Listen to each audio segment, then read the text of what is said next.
Alright, I'm going to do a rock to point video, but nothing too complicated. I'm not sure if I've done a rock to point video on mahogany obsidian, or maybe it's triple flow. It's got plenty of mahogany in it, but we'll see what happens. This is the kind of stuff you find on the surface, I suppose. I gotta go to Glass Buttes one of these days. You can also find this in Mexico too, so I don't know where it's from. Alright, let's see.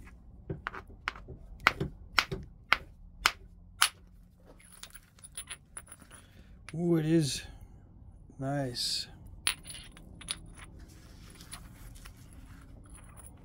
Okay. Yeah, on a nodule like this, to maximize it, you had to get creative. Let's see. Found my tape measure.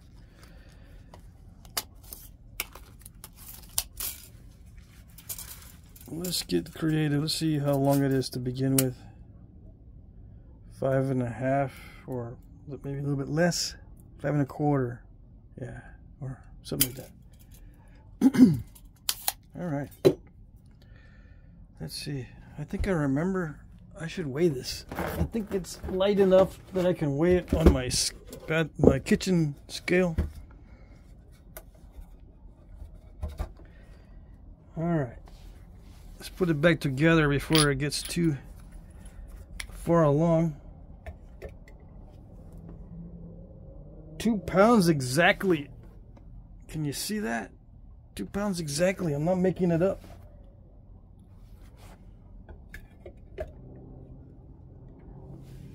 Wow. Okay. Maybe it's a good sign, right? That's lucky. That's 2 pounds right on the money. I don't know. I can't get too cocky because this stuff does snap in half easily. All right. So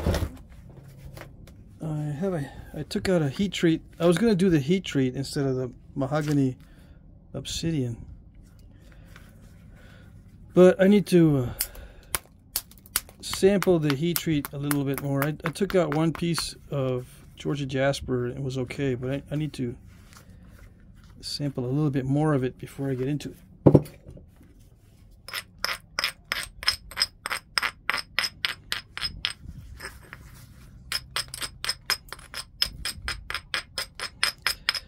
Yeah, just so you know, I want to sample that heat treat just in case it was overheated. I heated it to 500 degrees.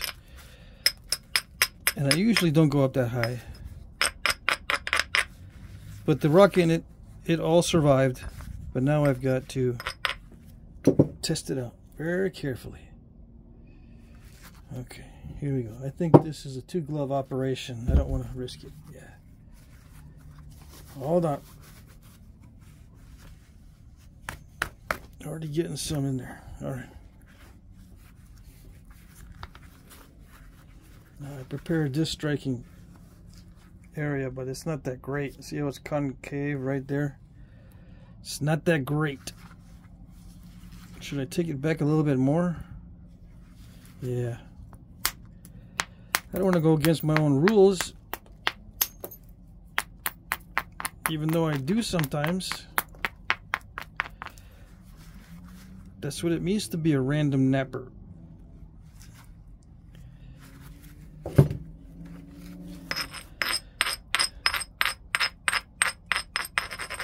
Expedient and random. Okay, should I hit it with this? Because I could hit the sides by accident. Oh well. There, I hit it just right. And a little beady flake. Yeah, pretty typical.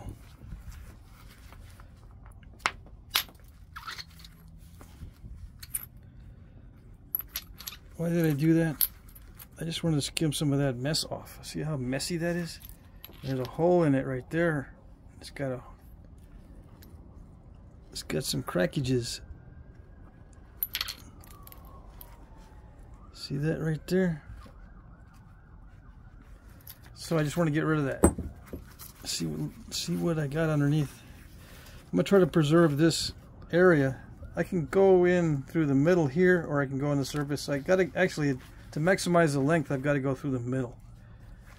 Yeah. Okay. It's gonna make it difficult on me. That was a big bulb of percussion. I gotta watch it. Oh yeah, using the abrader as a hammerstone. It's just like using a square rock. It's a delicate square rock. This is what I call a mid-grade, because it wears out fairly quickly. So it's a mid-grade hammerstone, and it crumbles and it cracks. So if I were to, if they actually made artificial hammerstones like this out of abrading material, it would be a mid-grade hammerstone. Now, what are the specs on this exactly? I don't know, because I didn't buy it. It's a gift. Yep. So you don't get no information. Nope.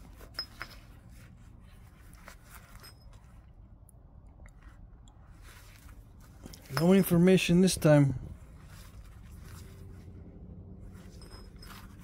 I'm trying. I weighed it, okay? I weighed it. So now we can see what the damage is for the, how much I get out of it.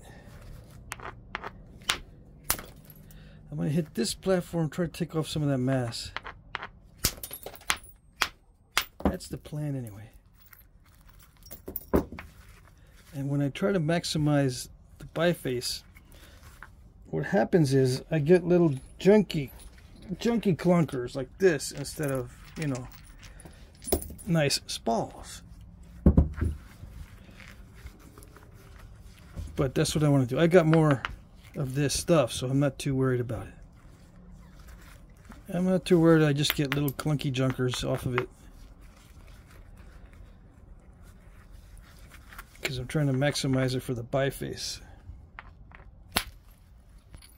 Ooh, it's sensitive. That's a good, nice flake.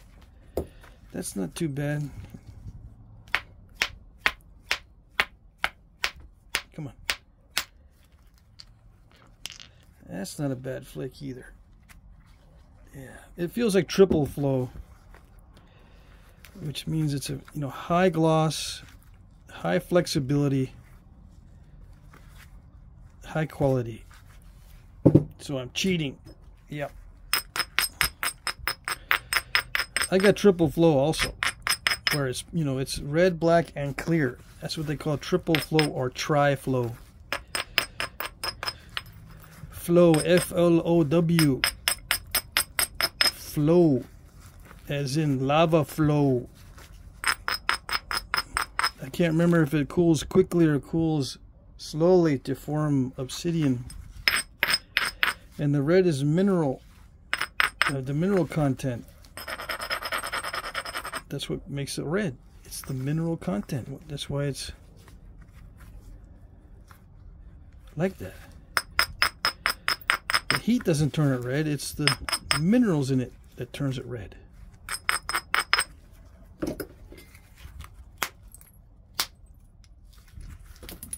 See, now I got an area where I can hit right there. Theoretically, that should work. In a perfect world, it'll just give me a nice flake following that ridge. I mean, you can't miss it. Look at that ridge, right? I'm gonna hit it right there, and it should just pop right off. In theory, without taking the tip off, because the ridge goes that way, it doesn't go toward the tip. It better not go toward the tip. Should I abrade it? Wait a second. Let me try this. Yeah, braid the surface right there. Just like them fancy glass snappers.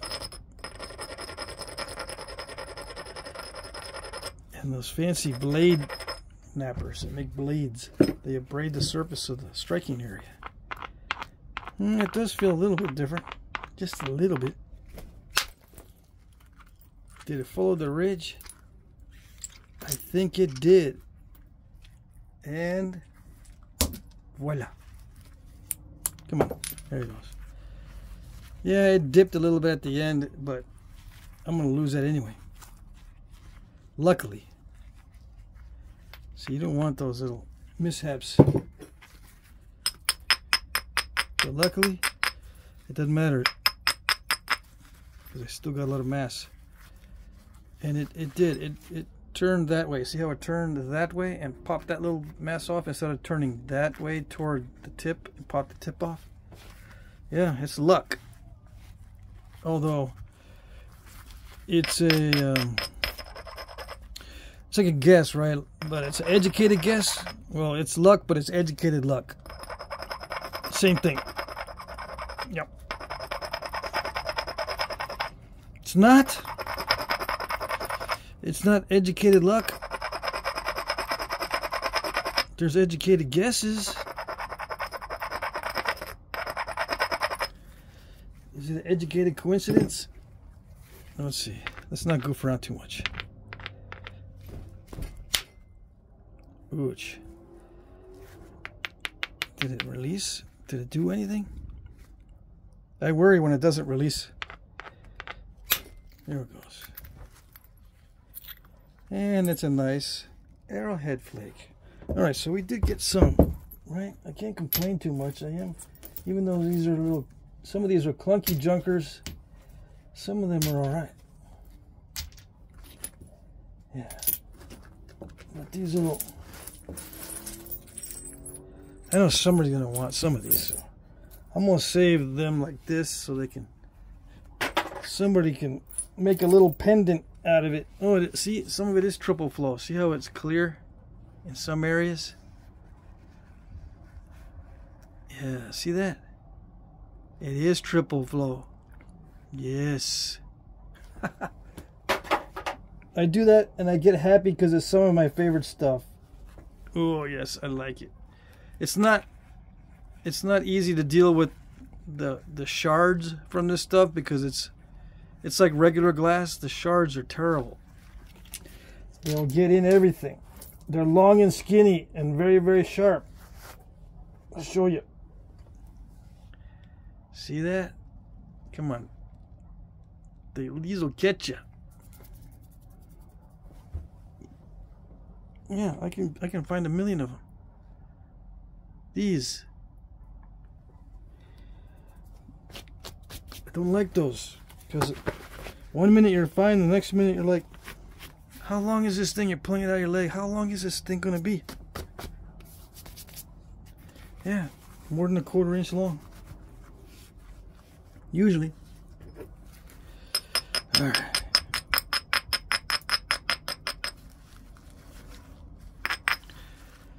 So, what next?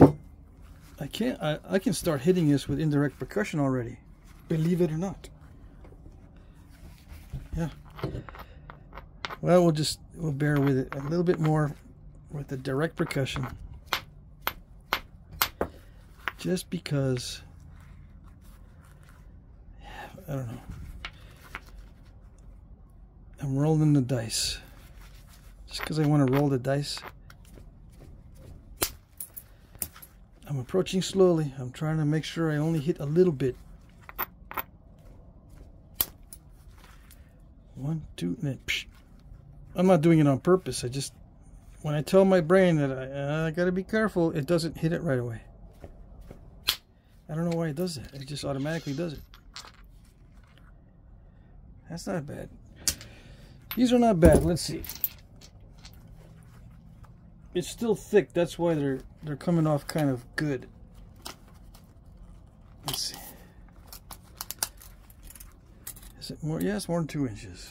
2.5. As long as it's more than 2 inches, it's good for a true arrow point.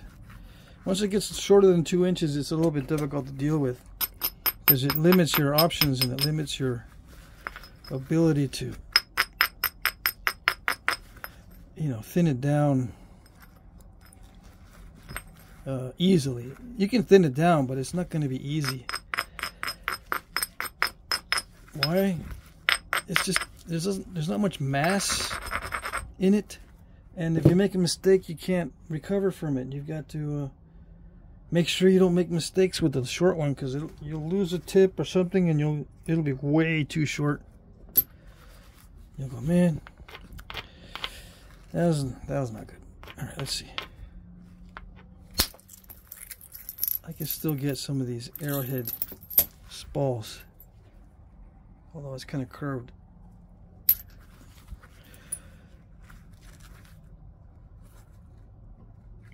But I'm actively seeking to get spalls as well as get the biface. Maximum maximization.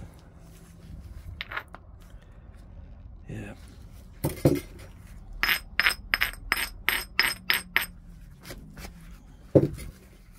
Could I have cracked the whole nodule in half?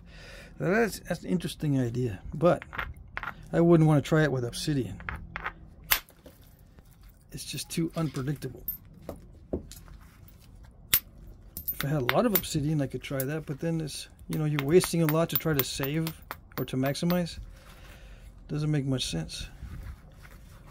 If you waste a lot of material trying to maximize, you're not really getting anywhere. Yes, that's what I like. This kind of spall. Beautiful. Alright. I better not have overshot. Oh, gosh, it's scary. Alright. That was scary because it looked like it had overshot. But it didn't. You see what it did? It chickened out at the very last minute. It didn't do it. It didn't overshoot.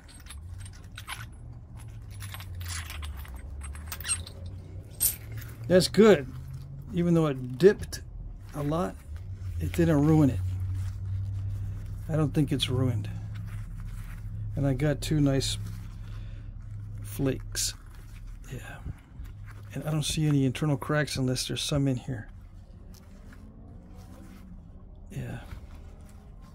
There might be some. This is where the original surface was on the nodule, so there might be some cracks in there, but I don't see any other areas that are dicey.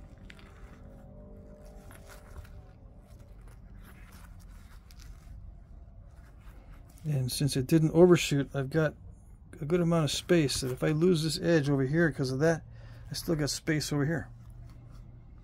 See how that works? Yeah? Yeah.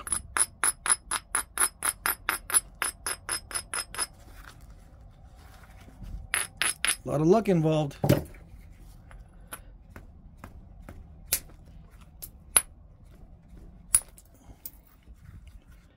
I can't take the credit for all that.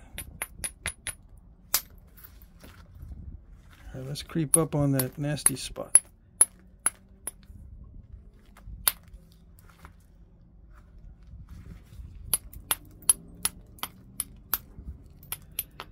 And I'm not even worried about preserving any of the clear. If I see a clear spot on here, like there's clearness near the tip in this area, but I'm not going to try to preserve it.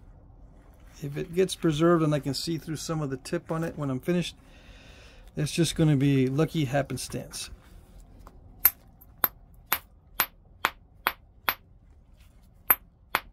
Come on.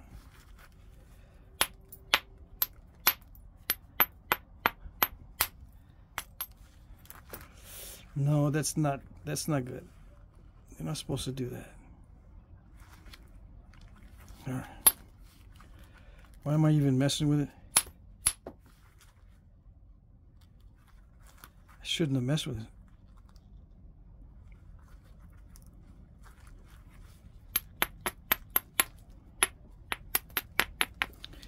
Let's focus. Yeah. Hocus pocus focus.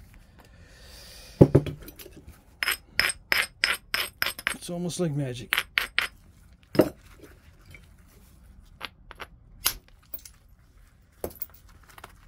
Is it good? Is it good stuff? It looks like it's good stuff. Yeah. This is going to be a good strike. It's so easy to prepare edges on this stuff. and it's so easy to neglect.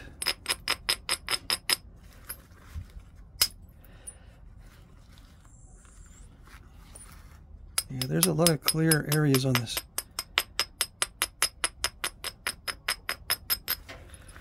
I'm not going to use the abrader as a hammerstone too much, because it really doesn't help all that much.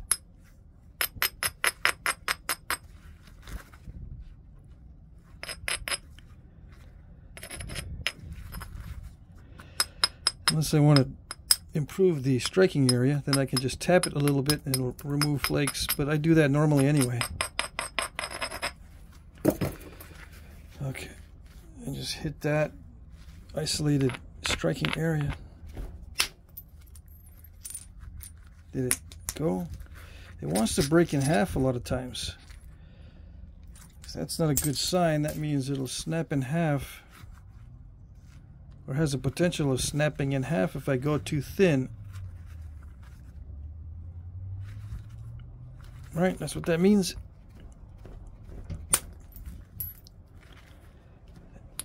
That's what that means. See, I'm hitting with the corner here, just in case you don't know. I suppose most of you don't know. You're probably thinking I'm only hitting this like this every time. No, if I want to get into an area like that, I hit with this corner. Why am I trying to get into that area? So I can make a better striking surface to go that way, and also to take out this bump here. Sometimes I can run a narrow flake with a corner. It didn't work, but sometimes I can do it. And these are flat shots. Yeah, flat. And this is a corner. Corner. Then a flat shot. Flat.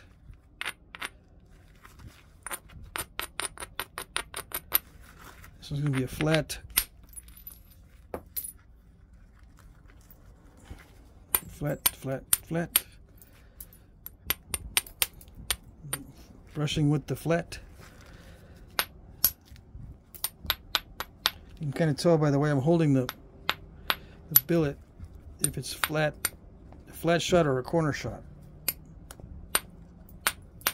These are all flat shots.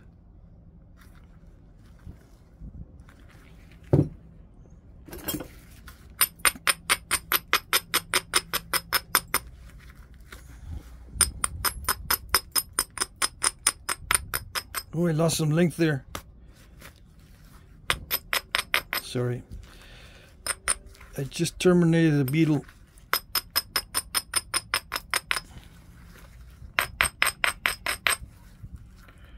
On video. I just hammerstoned the beetle. Yep. You don't got no hammerstone, someone might say. Yeah, okay, it's an abrader. I abradified the beetle.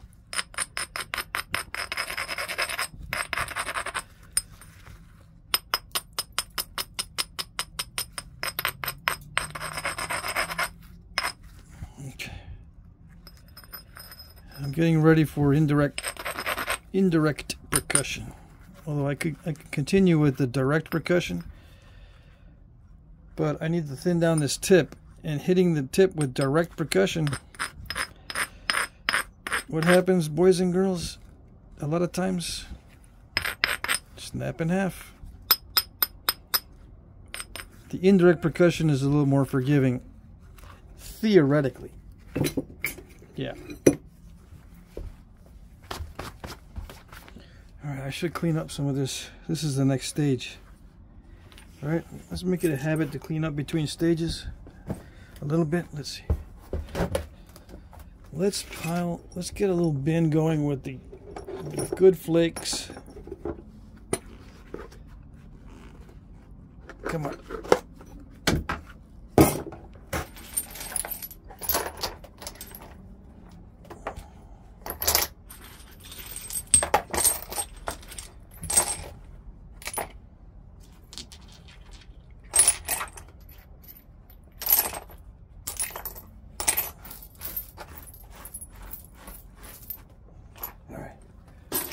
A little bend going with the good flakes.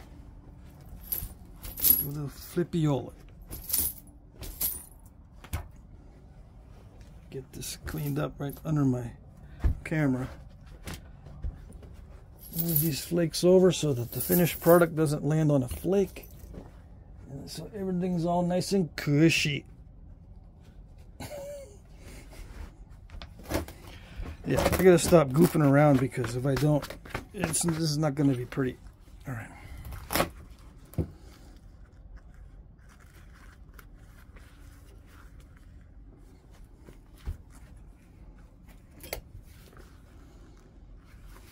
I feel a piece of glass back here or something.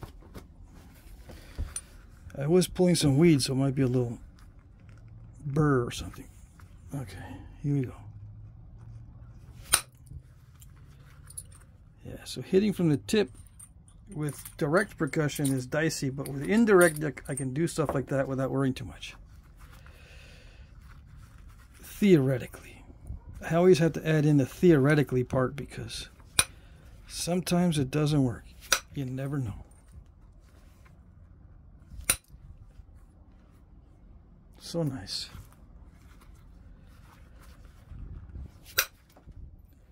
Yeah, so is mahogany obsidian different when it's part of a triple flow? I think it is. It has. It's I've napped mahogany obsidian that's like pumpkin obsidian, or it's just solid all the way through, and it's very, very fragile. Not very elastic like this stuff. So if you're gonna nap mahogany obsidian, get the triple flow if you can.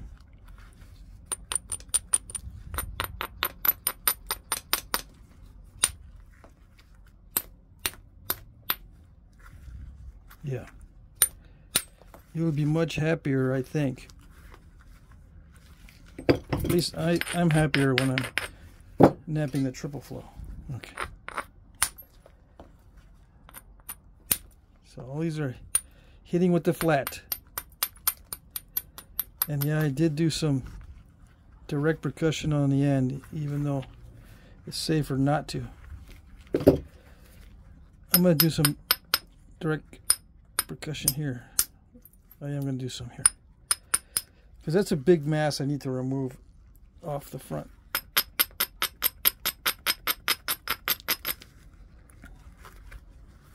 Yeah.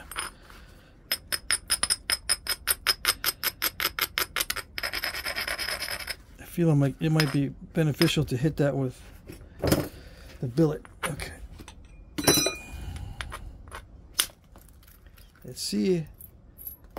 Yeah, and it's clear. Watch.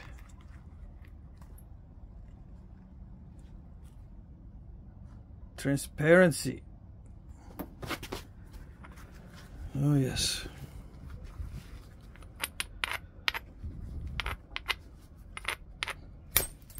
Ouch. I thought it was going to be of benefit. One more try. Was it because the platform was too sharp and delicate? No, I think I just hit inward too much. And I hit it on the first strike instead of being careful with it.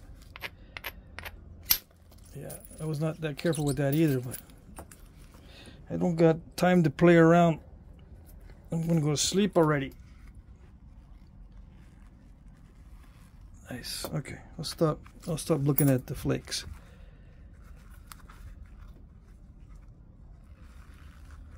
So it's a biface. I'm gonna save this. Yeah, I'll save it in the smaller flakes. Next stage, gotta clean up. That quickly? Some of you might be saying, that's it? Yep. Stage 1 was finished, I cleaned up. Stage 2 is finished. Stage 2 is just to get it regularized as a biface. You know, I took it down, it wasn't regular, so I regularized it, and now I feel like the next part is to thin it way down. Now, it also gives me a chance to pause Measure and weigh. All right. 4 3/8. What was it before? 5 1/4. Yeah, lost almost an inch off the total length. This is what I would call a quarry blank or a trade blank or something like that. It's preliminary. It's biface, whatever. 4.7 ounces. So from 2 pounds all the way down to 4.7 ounces. All right, so here we go. These trays are all the same.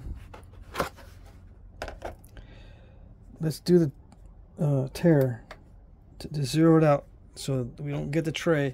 What am I doing? I'm going to weigh this. 1.39 pounds, or 1 pound 4 ounces. Okay. I bet you didn't know you could do that, huh?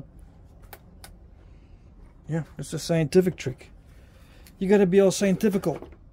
Yeah. I learned it in the labs. When I was in college, I weighed everything in the labs. We had devices for all kinds of stuff in testing in engineering school. You didn't know? Yeah.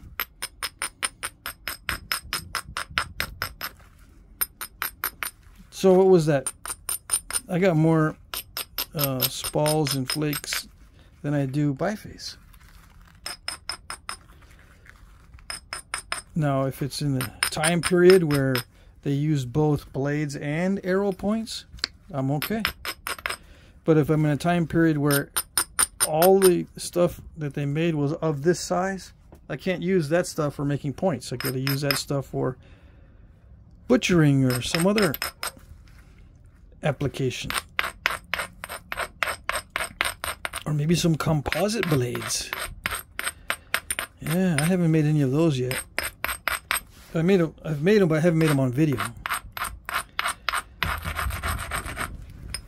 They take forever.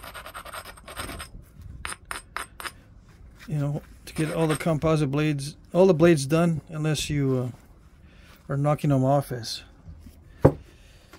prismatic blades.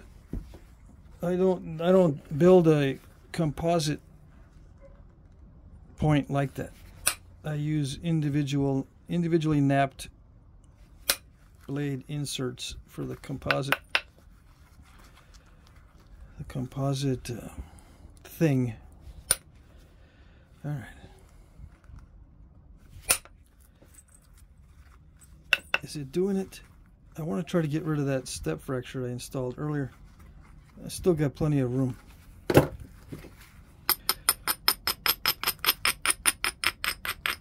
So I'm not too worried.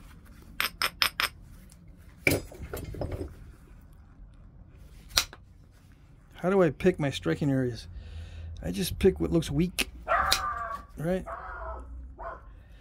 Weak in the sense that it'll go. It will flake. I don't want to hit an area that's not going to flake. There are areas that are like more difficult to flake than others. It kind of contradicts the thinking that, you know, you strengthen the edge by grinding, but then you hit a weak spot. Yeah, sometimes you do. In that particular instance, I was looking for a weak spot that would go, and not one that's too strong. And no, I didn't prepare each. I don't prepare each striking area with the intent of isolating it and hitting it specifically. I just kind of do it in general. I just kind of braid in general and look for opportunities. In most cases. Now, if it gets down to the nitty-gritty where I need to isolate and definitely shoot a very important flake, then I will isolate and pamper it, be delicate with the or persnickety with the preparation, like what I'm doing now. I want that to go right down the middle. And no, not all the flakes are like that. I don't need to be that careful with every single flake, even though logic would probably dictate that I should. I gotta bend it a little bit. I gotta bend the logic a little bit. Not a lot, just enough to be expedient.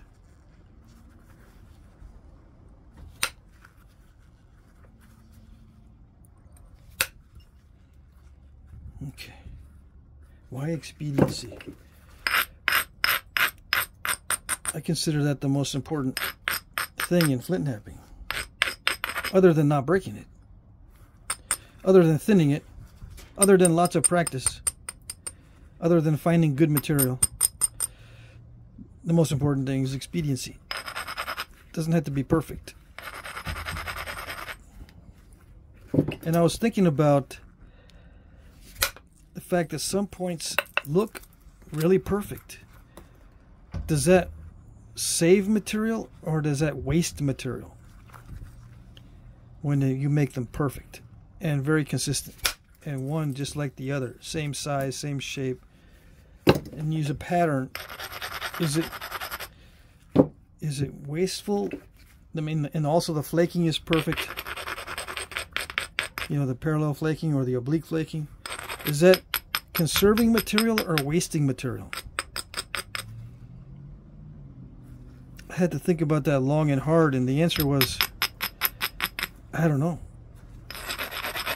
I've been doing this 10 years and I still don't know what, and it should be easy to say no or yes. I'm going to tend to say that it's wasteful to be very particular and exact. Because if you make a mistake, like if you start doing parallel flaking, all of a sudden, pow, you hit a wide flake in there, it messes up your parallel flaking pattern. You look on the side, you're too thin to make more parallel flakes. What do? Here, son, you can play with this. I just wasted it. All right, Dad, cool. I can go tease somebody and sneak up behind them and cut their hair. Yeah. Thanks, Dad.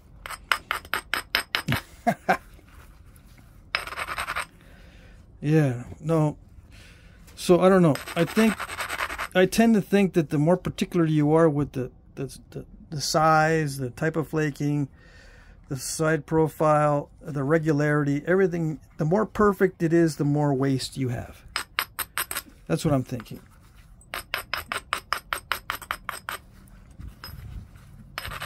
And it goes against what a lot of archaeologists are saying, that a lot of times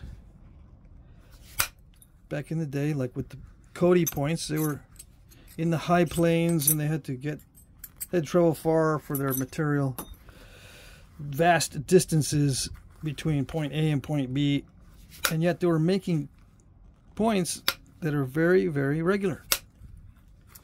That means they're wasting material. So during their expeditions, they must have been encountering a lot of material that they didn't mind wasting to get the perfect points. They were very efficient travelers as well as hunters and manufacturers, unless their intellect was such that they didn't even think about it. They were able to make regular, perfect points without trying too hard. It was easy for them. That's the other explanation. You know, if you go back in the day and talk to them, do you waste a lot of material when you make those perfect points? They would say, no. I make all mine on the first try. Really? Yeah, isn't that the way everybody does it? I mean, it's not hard. I only break like 1 out of 100. I mean, it's possible.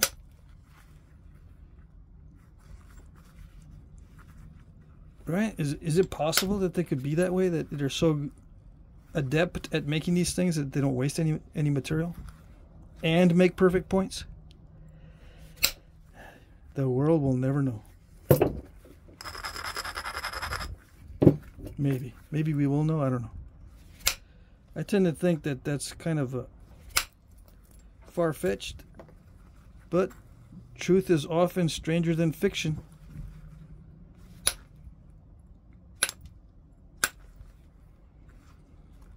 Yeah, go back in the day and you go, dude, these points are beautiful. These Edens. This must have taken you 15 years to learn, and hundreds of pounds of flakes and spalls wasted, and frustration and sorrow and expeditions that went for years trying to get enough material to get this done. Am I right? And the guy looks at you. Nah. Simple, easy peasy. And also, we didn't even gather this ourselves. We just traded some stuff and got a little bit of material and made perfect points. What's the big deal? Really? Yeah, isn't that the way everybody does it?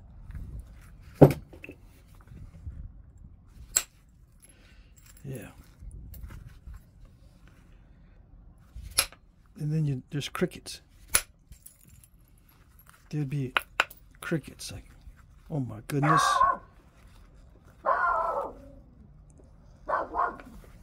Oh my goodness.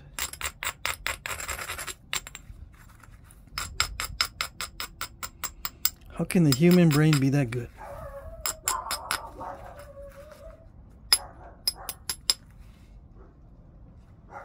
They talk about it. Yeah, he said he only practiced for 6 months and he could make an Eden point. 6 months, half a year. You guys believe that? And this could be a conversation. Time travelers are conversing now. He said he made it. He learned how to flint knap in 6 months. It took only half a year. He could make beautiful Eden points. Because, you know, everyone's making them. What's the big deal?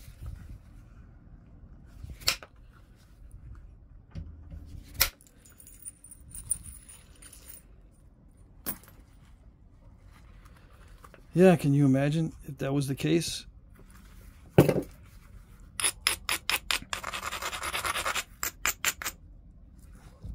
And then you add in also, oh, and all those guys that were napping, they all kind of look the same. They're built the same strength, same tools, same techniques.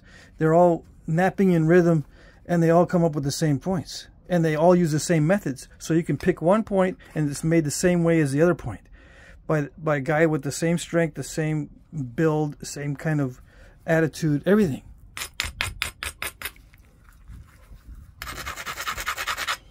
Wouldn't that be something?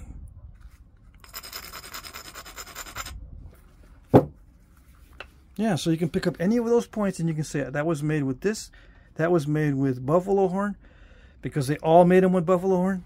That all these Edens and all these Cody points are all made with buffalo horn on the tip, moose antler percussion on the preliminary biface, deer antler.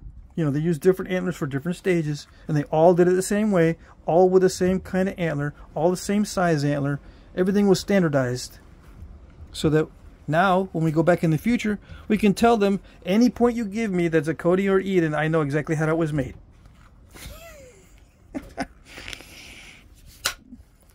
I laugh because, you know, I'm trying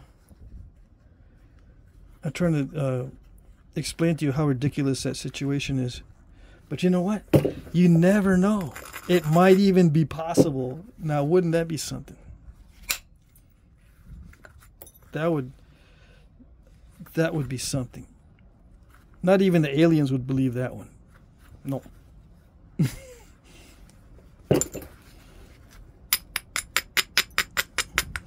You tell the alien, you know, you were studying these flint knapper guys, right? Yeah, we studied them.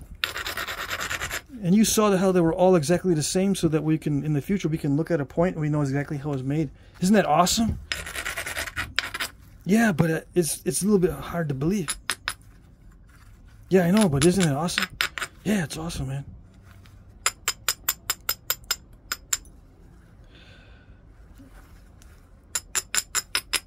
Yeah.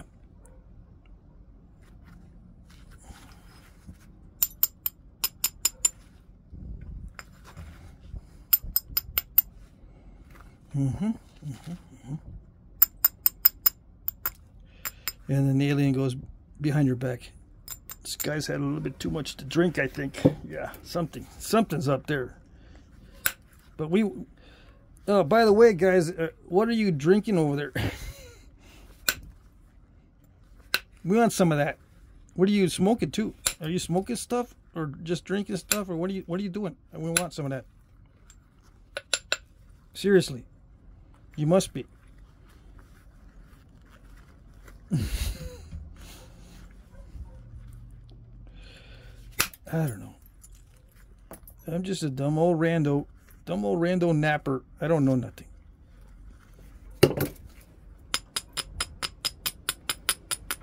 So don't listen to me.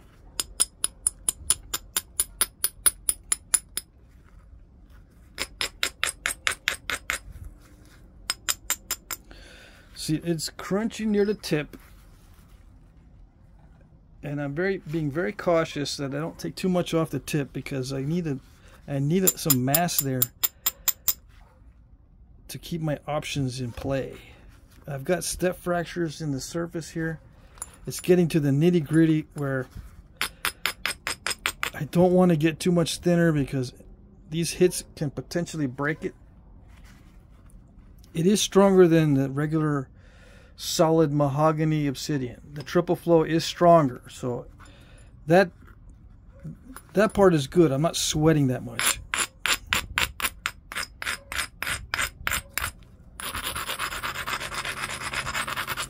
Yeah, the anxiety is not that high, the level of anxiety, but it's starting to get there because of the step fractures. I need to clean them up. I need some cleaning flakes. Can you see the step fractures where they are? I wish I could accentuate them, but they're in various areas because I've just been nitpicking the edges, and once in a while I'll send in a big flake. Like right there, it was a big one right there. That was good. I want one of those on this side too, just so I can get it nice and cleaned off. I'm not even worried about getting it too much thinner. I just want it clean, because it's too flakery. I'm going to be using that term a lot. And when I did that big flake though, I ran the risk of installing a curve. You see that? So now I think I gotta take some off the top of this side so it'll stay straight. Yeah. Yeah, that's another thing. Sometimes big flakes take out too much.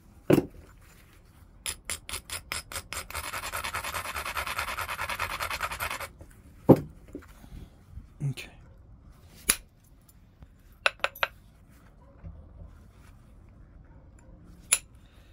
What am I going to make with this? It's going to be a rock to point. What am I going to make? I don't know.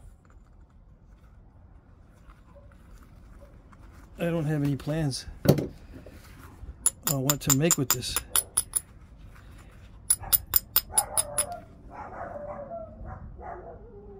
It's all crunchy on this edge. I think some of that was the original surface.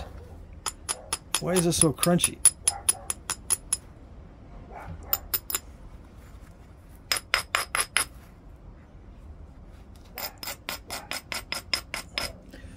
I'm going to start using a finer,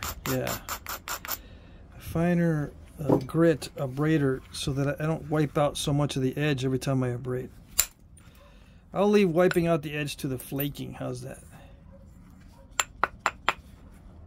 And terminating in step fractures.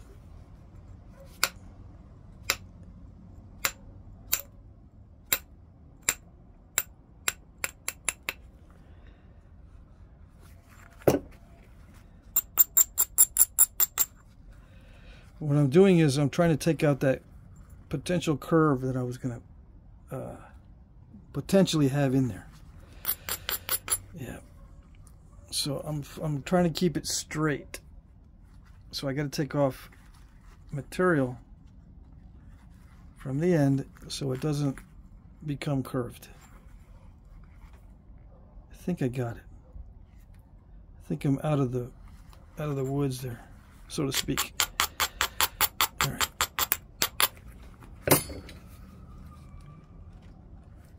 I don't like this. But I'm gonna flake into this area to try to clean it up. I don't like it because it's a hard hit.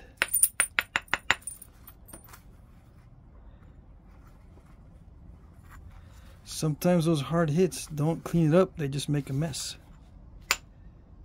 But that one wasn't too bad. It tried to go in two directions. I don't know if you can see it. Instead of, see, I hit it here. Instead of going straight in like that, it saw that and it says, I don't want to clean that up. Let's go this way and that way. Yeah, leave it. Can't win with this stuff. Just when you think you've got some beautiful material, it pulls a little sneaky, go in two different directions type flake. See that? It's a little heart shape. A little heart shape. Stupid flake. Alright, let's see. One of these flakes will be smart. Eventually I'll get a smart one. That one was kind of smart because it went over. Yeah. It went over to that and knocked it out. It knew what I wanted. But it still misbehaved slightly because it took a dive. See that? Still misbehaving slightly. Yeah. Stupid flake.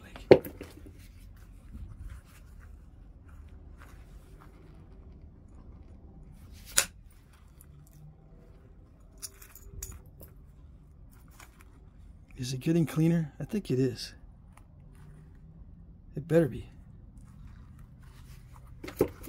I think the finer grit abrader is working. Yeah. How does it work?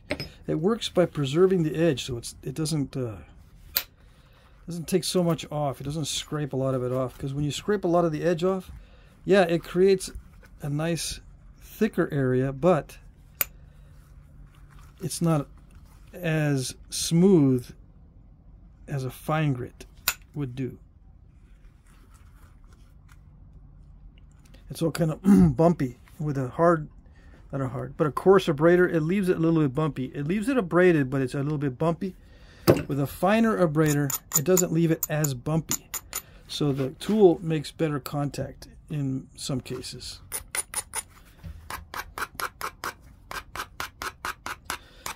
Now sometimes you want it bumpy because then the flaker will catch the bumps and pull off the flake.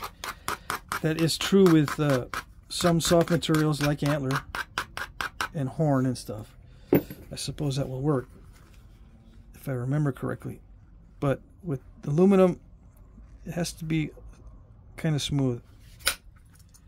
Well, it doesn't have to be. It just seems to be working well with the finer abrader. All right, and I didn't know that ahead of time. I just went ahead and tried it because the coarse abrader was leaving it kind of bumpy, and I was getting crushing.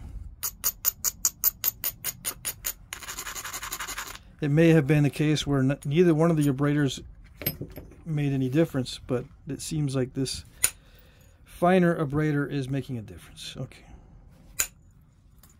so that's the motivations behind those activities. Why did you switch to a finer abrader?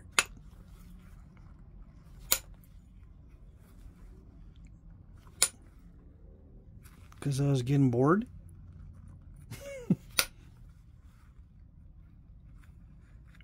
No. I'm wondering, do I ever do something in Flintknapping just because I'm bored? Probably so. Look at that. The aluminum. I'm not supposed to collect aluminum on the edge like that. Doesn't the rock have a little bit of respect for my tools? Why does it do that? It's eating the aluminum for lunch. Yeah, I'm goofing around on this because I need to distract myself a little bit. I can't overthink this. As soon as I start overthinking, I get messed up.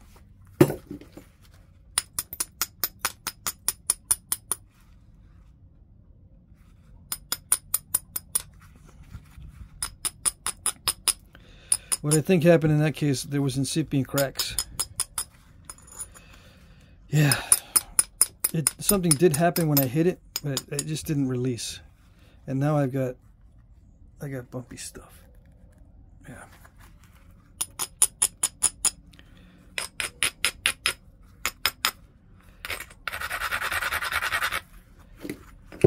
Okay, let's see if we can do some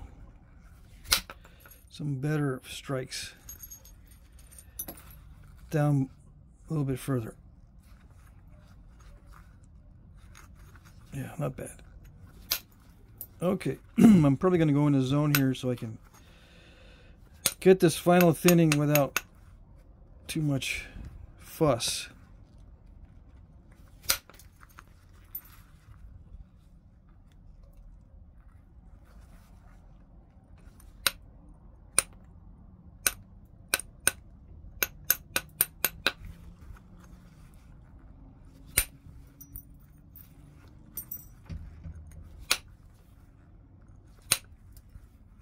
And when I say fuss, without having to do too much flaking. Too much flaking is fussy. That's what the fuss is. If you're flaking a lot, that's what I mean by fuss. That's a lot of fuss. If you're flaking a lot.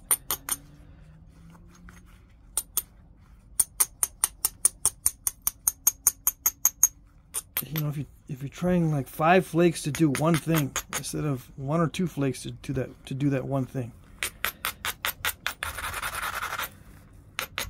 that's when it gets fussy.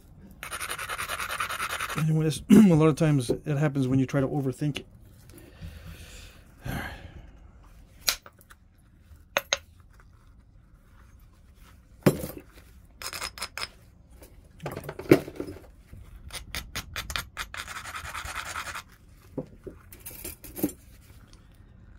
Let's see. And I'm not using steel. This is aluminum, by the way. I don't know if I mentioned that. Just in case someone's thinking I'm using steel.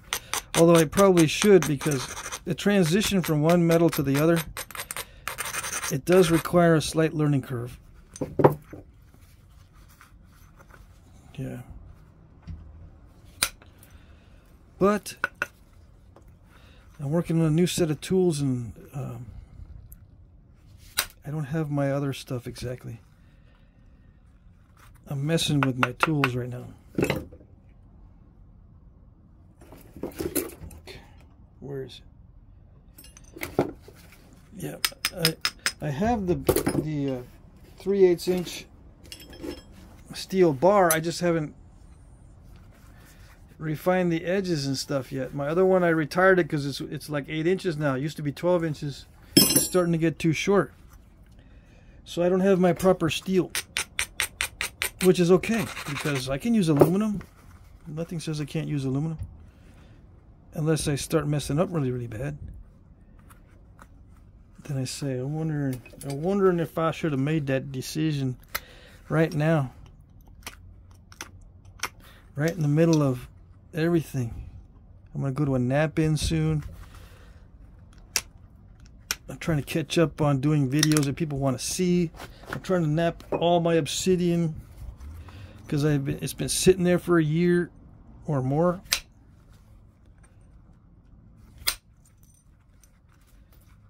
And then I end up switching tools right in the middle of everything. Yeah, that's what ADHD does. Yep. So I'm assuming that's what it is. I can't think of any other explanation.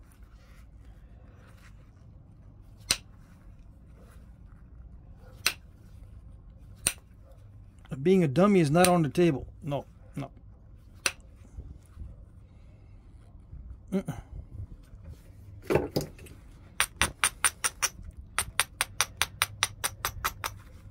I could just be being a dummy. I could be being a dummy.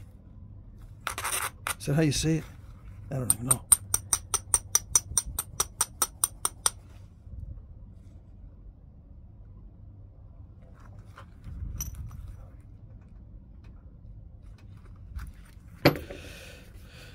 Okay. What am I trying to do? I'm trying to thin it down, but it's not cooperating. Because I'm reaching the end of the extent of my limit, or the extent of my ability. And I'm going to do that during the videos just so you can see. And so I can advance in my skill. It's going to cost some mishaps every now and then. Yes. But as long as I'm careful, the mishaps won't be really, really bad, in theory. But yeah, I gotta, every time there's a mishap, I gotta thin it, make it more narrow so I can attack and damage control it. Yeah.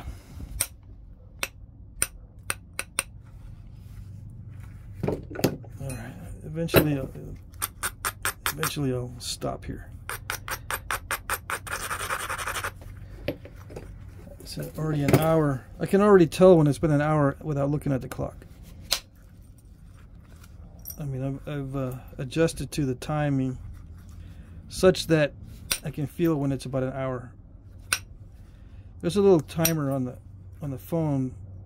It tells me how long I've been napping, or how long I've been filming. Right now it's 1 hour and 2 minutes. 3, 2, 1. 1 hour and 2 minutes. Yep. It's kind of handy to have a little timer. Yeah.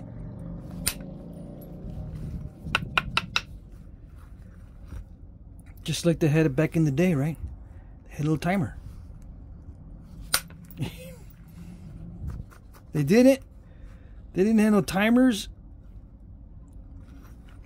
How did they all make them within 45 minutes if they had no timers? That's part of knowing how they were made, right? If you know how they were made, then you know how long it took them.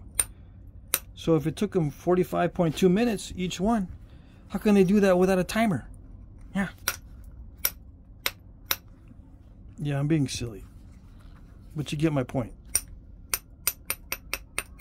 A lot of times we think that we know how they made them, but it would require that they have extra special knowledge in order to do that. In order to make them the way we think they made them. They would either have to be too standardized or too efficient or too something that wasn't within their reach, because they didn't have the devices necessary.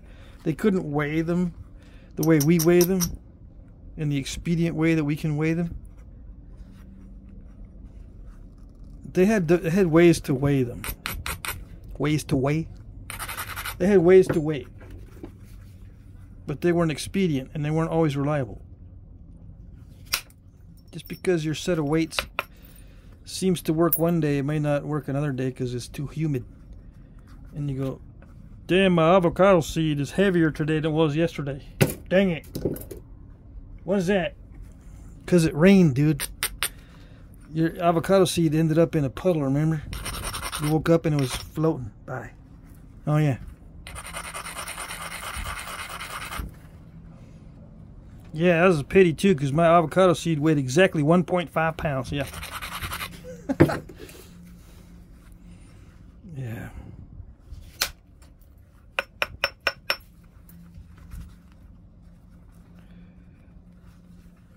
Do they have avocado seeds that weigh that much? I don't even know. They probably didn't even back in the day. They have giant fruits now. Avocados are fruit, right? They got giant avocados these days compared to what they used to be. I don't know why I thought of that. But yeah. Everything was different back in the day as far as the plants go. Almost everything. We have so many domesticated and modified plants these days that even if you believe that they ate mostly vegetables, we don't even have an idea of what the vegetables looked like or what the nutritional value or whatever was of the vegetables.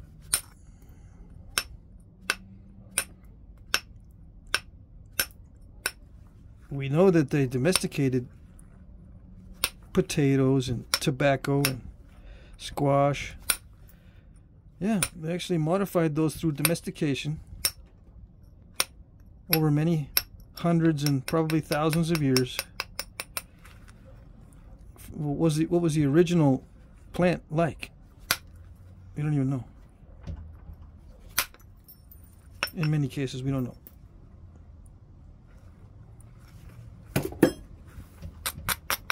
Maybe there was a special Flintknapping plant. You would have to smoke it before you start Flintknapping, and it made you make perfect Edens.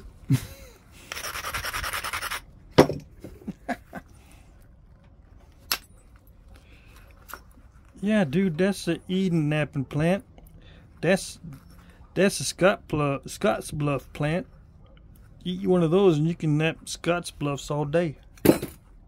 Yeah. I never know.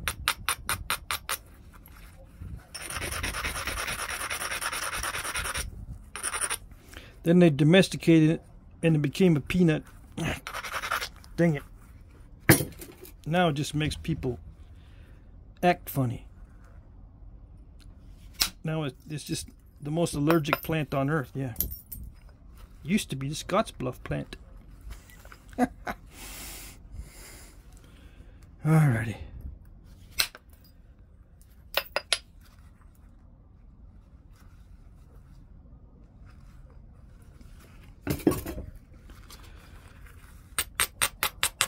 I'm getting ready to stop thinning.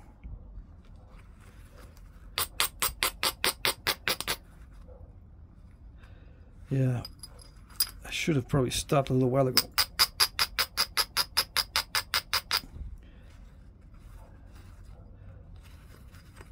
Here we go.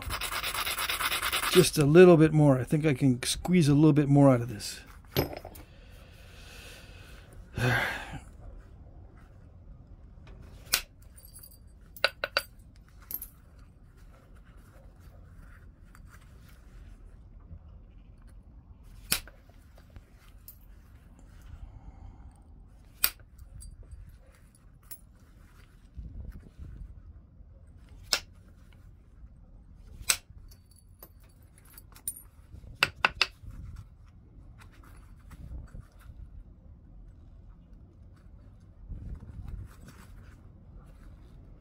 That's not good.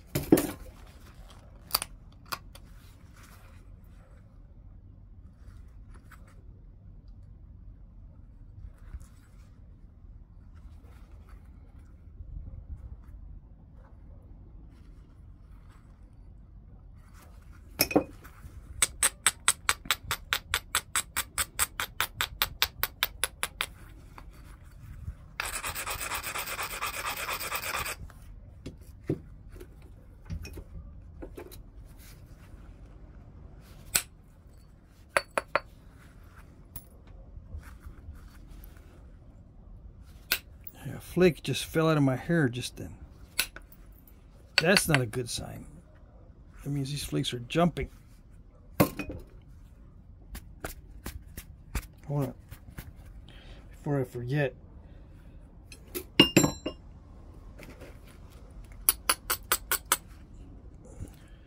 Take a little bit of time to brush out my hair a little bit. Make sure there's no flakes lurking up in there.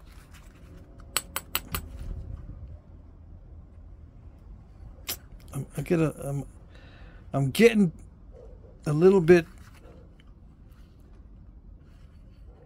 flustered at this, but just a little bit more and that's it.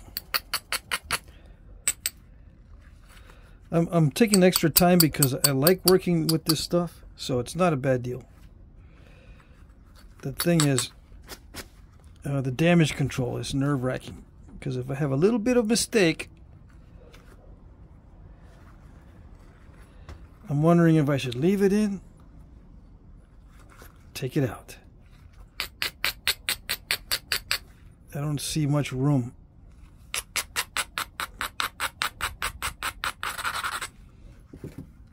And can I actually make a difference?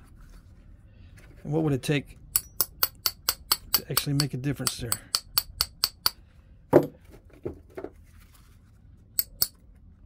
How much of the edge do I need to sacrifice? That kind of thing.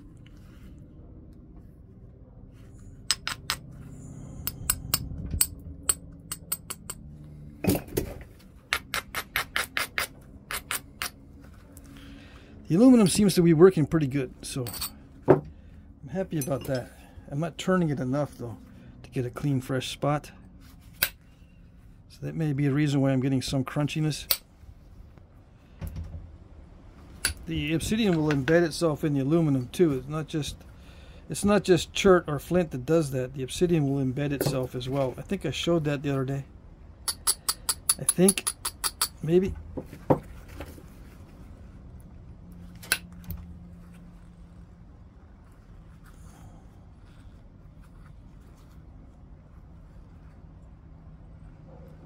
Dang it. I don't know.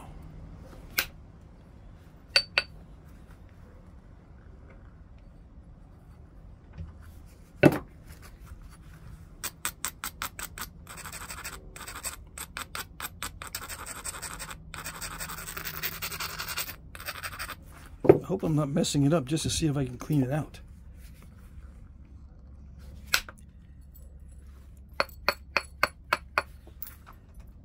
Subconsciously, I might be messing that up just to see if I can clean that out. I doubt it. Never know, though. How are you supposed to know what your subconscious is up to?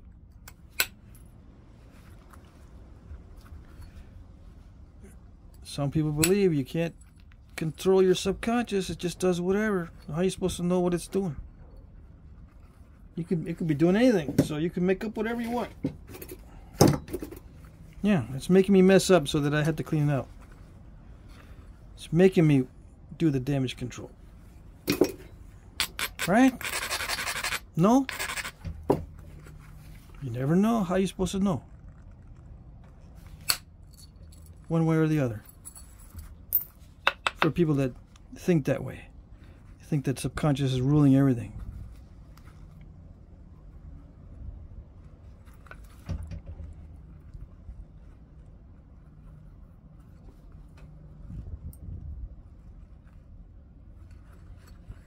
It's not ruling everything if you know exactly what it's going to do ahead of time. Or you know exactly why it did it.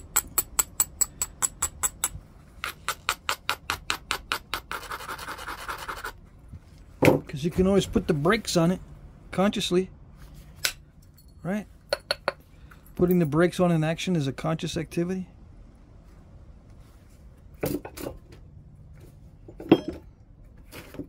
Maybe not.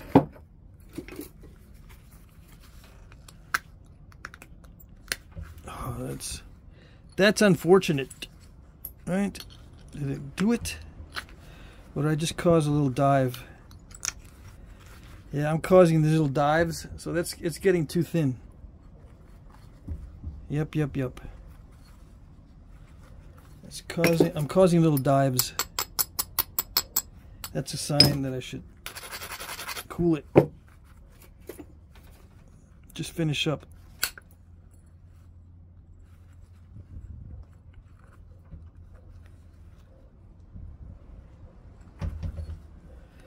Yeah.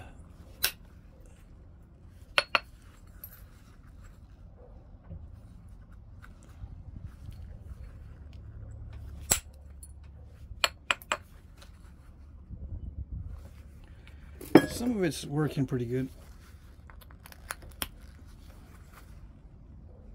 Yeah, it's working all right. This side is not too bad.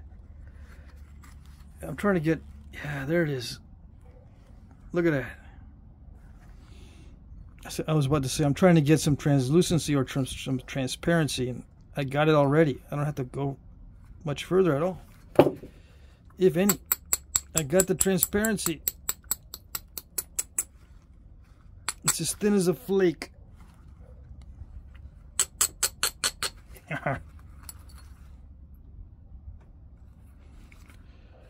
Yeah, I'm just gonna have to live with that dive.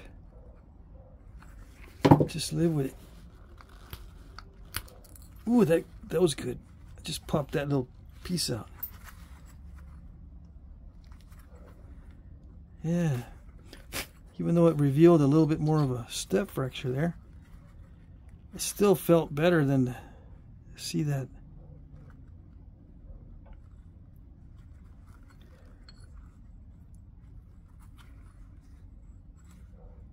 Yeah.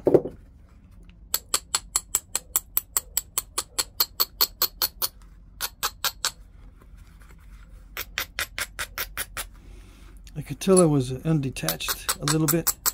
Sometimes you can't detach those undetached flakes, but that one went.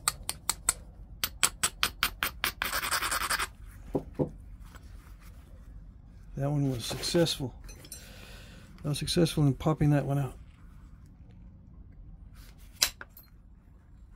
Now, did I get that from the other side? I think I did. Yeah. I didn't like that step fracture, so I got it out. Well, I wish it would be that way. In a perfect world, that happens every time. I didn't like it there, so I just popped it out. Yeah. That's it. No more problem. Yeah, that would be beautiful if it happened every time.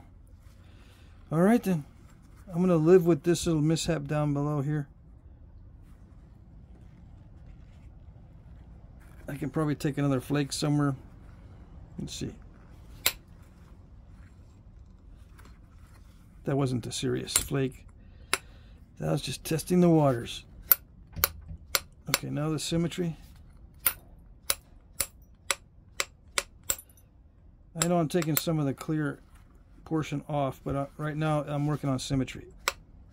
Symmetry is priority, not cosmetics, as far as the preserving the material. Preserve as much of the clear spot as possible, dude. No, I gotta do the symmetry.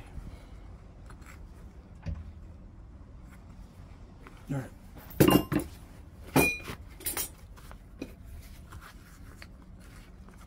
Oh, I got glass everywhere. I just noticed I got glass everywhere. Okay. This stage here is where I have to do the final pressure flaking. And before I do any of the other shaping or notching, I got flakes everywhere. Just hold on. And they're sticking because it's sweaty weather. It's up over 90 degrees. Well, it probably went down below 90, but it was above 90 most of the day. Okay.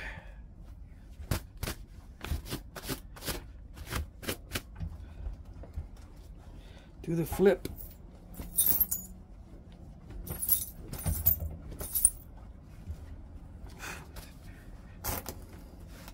Did I do that too high?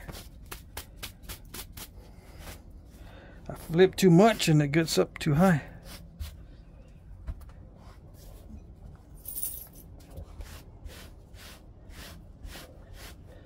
Get out of the way of my shoes so I don't get them in the bottom of my shoes. I stand up to go back.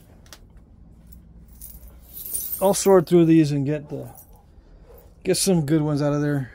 There's a few good ones in there for little bird points. All right. Oops. Yeah, don't be dropping the biface or the preform on the metal tools.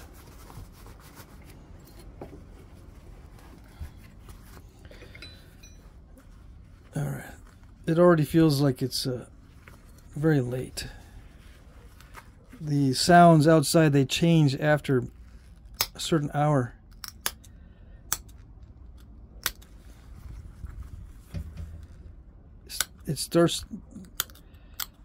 You can hear the wind, whereas earlier it's mostly traffic noises drowning out the sound of the breeze.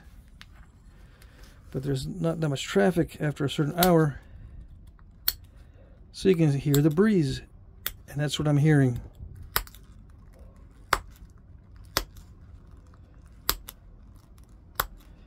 So the pressure flaking is just to take out the dull spots and fat spots.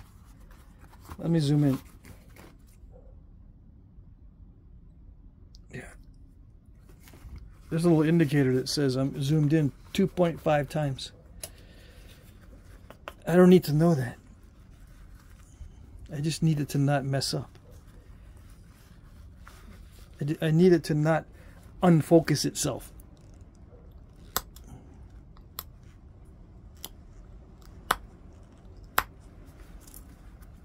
I'm in this corner down here because if I go up here, it focuses on my finger and not on the workpiece. It's got to be right there for it to focus on the workpiece. I gotta have my hand out of the picture. Not this hand, but this hand over here. Okay. Got it? Good. Was I talking low enough for you not to hear me? Yeah? Perfect.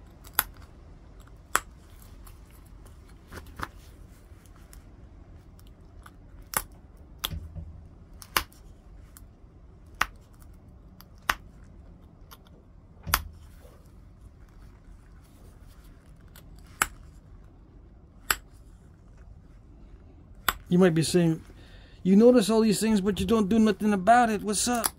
I can't. The answer is I can't do multitasking, okay?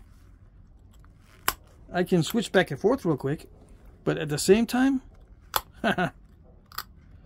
no. I laugh at you. Yeah.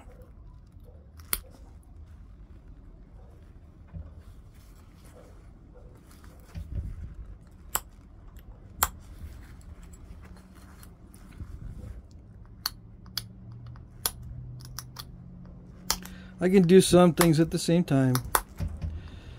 Yeah, I'm just being silly. But it's not that easy without practice. I've learned to nap and talk at the same time. Because a lot of it is subconscious.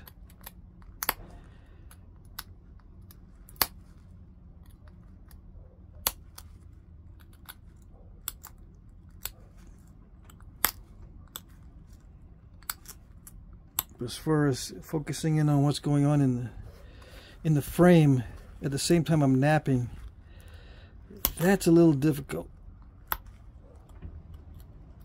Unless I'm napping through the viewfinder. I've tried that before. It works sometimes, but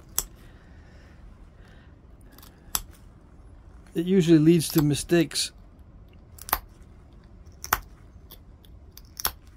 Because there's no depth perception. It's all 2D.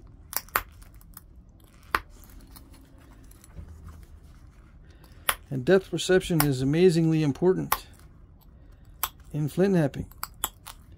Your depth perception has to be extremely well refined.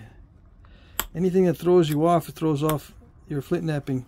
And anything that throws off the Flintknapping in just a little bit can make the difference between, ooh, that was a good flake, and snap in half. Yep, it's that subtle.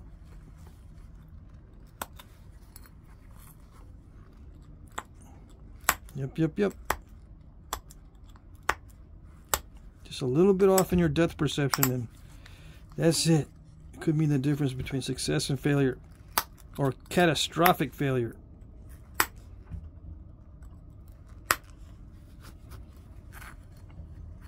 Alright, so I'm not doing that good of a job on cleaning up the dull spots and thick spots on the edge, but I'm not going to put too much effort into it because I'm sleepy.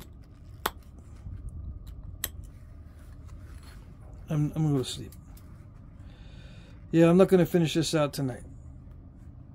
I need to thin the tip, but if I start thinning it right now when I'm not on the top of my game, I'll mess it up. The tip is a little bit thick right down in here. Just a little bit right down in here. Normally what I do is shoot some percussion flakes into there. Grind the tip a little bit, shoot some flakes, and then thin it down. But that's it for tonight. It's got some translucence or some transparency in it. Yeah. That's good. So yeah, this is not like the regular mahogany obsidian.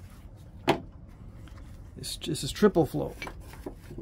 The stuff that's just pure mahogany is a lot more delicate, and it feels a lot more like plastic instead of glass. This feels like man-made glass. So there is a difference, even though it might look the same.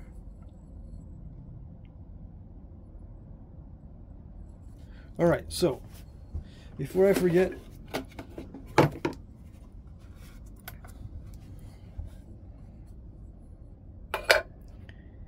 .3 ounces. Nope, can't see it.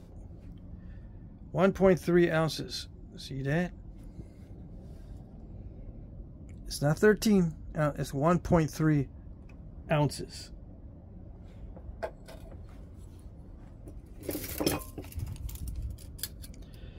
Almost 4 inches exactly. By almost 2 1/8, 2 1/16. Millimeters is 51. That figures. Let's say 52. Hopefully it's a nice round number. By 6, 7. Between 7 to 1 and 8 to 1. See, it's starting to reach the limits of my ability. So I got those little dives and those mishaps. I can probably pick that out by pushing on the face of those step fractures. I can pick a lot of that off. So I could do that as part of the final finishing, if I want to, which I probably do want to. I was going to run a flake through here. I just tested the waters a little bit and they weren't running very well, so I decided not to abrade that and not to run a flake in this area, because I can run a flake down in through here and maybe flatten some of that out, but then it might get dished. It might dish it out and look like it's curved. It's pretty straight right now. Now, were they always straight back in the day? No, they were not always straight, but I try to straighten them for the video because a lot of people want to see how to do it straight. They want to see that, and I want to see it too. How do you make it straight? I know how to make it all wrong and wonky, so to speak. It's not wrong, it's just wonky. People don't want to see wonky. This is not Willy Wonky in the chocolate factory. Okay. So there it is. I might do a backlit thumbnail. Yeah. Those are kind of cool. All right, that's it.